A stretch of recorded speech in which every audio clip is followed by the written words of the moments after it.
Pazos e casas grandes barrocas. Os pazos e as casas grandes son un elemento histórico e patrimonial dende hai moitos séculos en Galicia.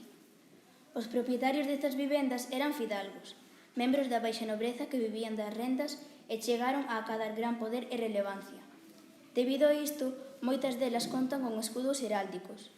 Están construídas na pedra máis abundante en Galicia, o granito, polo que a dureza do material fai que presenten escasa decoración. Por unha parte temos as casas grandes, vivendas rurais herdeiras directas das vilas romanas. Son de gran tamaño e adoitan ter no exterior algunha horta, fonte, pozo e pombal.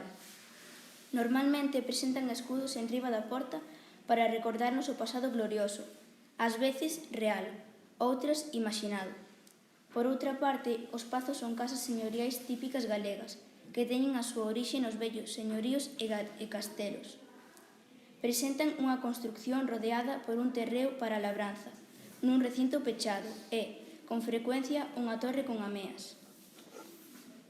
A estas hai que engadirlles as casas urbanas, con soportais, maravilloso recurso para os días de chuvia, e lugares de almacenamento ou comercios e obradoiros na súa planta baixa.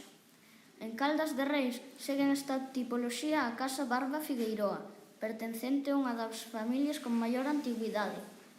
A Casa Baión, tamén coñecida co nome de Tabacaleira.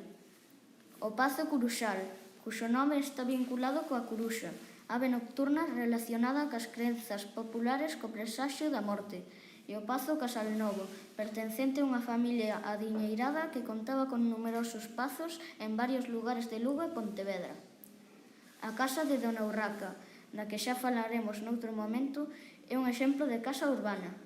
Todas elas son unha boa mostra de poder económico que mantiveron certas familias vinculadas coa localidade.